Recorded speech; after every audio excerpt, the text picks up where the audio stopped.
Jusqu'à 9 heures, Good Morning Business.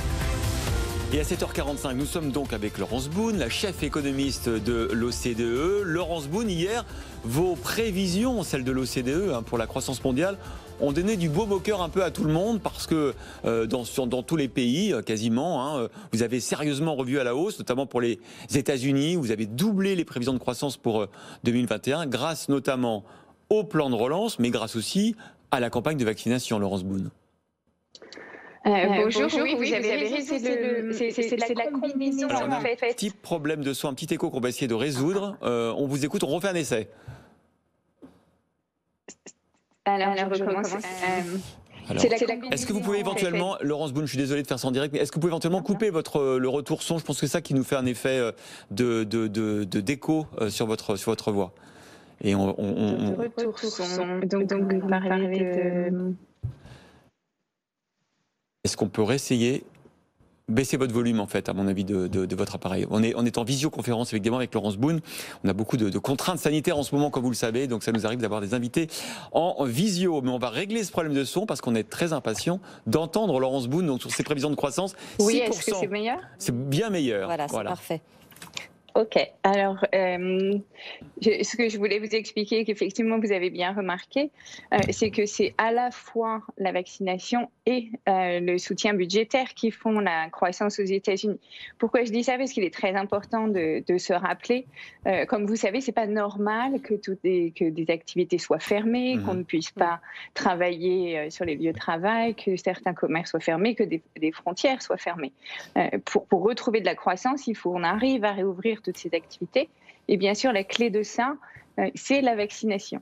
Donc, ce qu'on voulait vraiment faire passer comme message et que vous avez très bien dit, c'est que c'est à la fois la vaccination qui permet de réouvrir l'économie et le soutien budgétaire qui, effectivement, pousse les prévisions de croissance pour les États-Unis de 3,2 que nous avions en décembre à 6,5. Le soutien budgétaire étant colossal puisque c'est 1 900 milliards maintenant, en plus des 900 milliards du mois de décembre.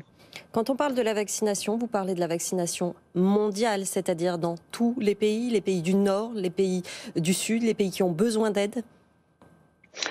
On parle des deux, en fait, effectivement. Notre économie, l'économie européenne, et c'est ce qu'on essaie le message qu'on lance dans nos prévisions aussi, puisque elles, on les a peu revues à la hausse, parce que la vaccination ne va pas assez vite et donc on ne réouvre pas assez nos économies. Le soutien budgétaire est là, mais pas l'accélération de la vaccination. Aussi, si on est en marche de guerre contre le virus, il faut se mettre en marche de guerre avec le vaccin. Mais effectivement, pour que le monde entier réouvre, pour qu'on puisse de nouveau voyager, que les chaînes de production puissent fonctionner, il faut que toutes les frontières soient ouvertes. Et pour ça, bien sûr, il faut vacciner pas seulement les pays avancés, mais le monde entier. Et là aussi, on est très en retard. Mais Laurence Boone, il n'y a pas un risque de décrochage entre pays développés, par exemple? Parce que quand on voit qu'aux États-Unis, ils ont réussi à vacciner 20% de leur population aujourd'hui, qu'en France, on n'en est qu'à 4%, est-ce que vos prévisions, vous n'allez pas devoir les revoir si on ne rattrape pas ce retard? Alors, on a basé effectivement nos prévisions sur le déploiement graduel de la vaccination dans tous les pays de l'OCDE au cours de l'année 2021, avec un décalage entre certains pays au vu de ce que l'on voit aujourd'hui. Maintenant, on est assez effectivement optimiste dans le sens où il y a eu beaucoup de contraintes sur la production. On voit que ces contraintes peuvent être levées avec des accords sur les brevets, des accords sur la production en fin de parcours pour amener le vaccin auprès des patients. Mais effectivement, le message qu'on envoie, c'est qu'il faut absolument accélérer sur la production et sur le déploiement du vaccin, où on garde des activités fermées, où on crée des chômeurs ou des gens qui décrochent de l'emploi et effectivement risquent d'accumuler du retard. Ce qui est intéressant concernant la reprise économique, c'est que vous êtes très confiante en matière d'épargne. C'est un sujet qui fait débat en ce moment. Vous n'avez pas tellement de doutes sur le fait que les gens vont se remettre déjà concrètement à beaucoup consommer. Alors, j'ai toujours des doutes, je vous arrête tout de suite. En revanche, on pèse tous les arguments qu'on peut avoir et ensuite, ça nous permet de déterminer une ligne. Donc, c'est plutôt, en fait, on raisonnait de la façon suivante. C'est se dire, si vous ajoutez du stimulus budgétaire, à part peut-être pour certaines catégories de population qui passent à travers les mailles du filet social, mais si là, ça ne sert. En fait, les pays européens ont fait des choses extraordinaires en termes de soutien de politique économique, en termes de politique monétaire avec le programme pandémique de la BCE, mais aussi Next Generation EU de la Commission européenne, lever les règles budgétaires, etc. Donc le taux d'épargne a augmenté et a augmenté beaucoup dans tous les pays européens.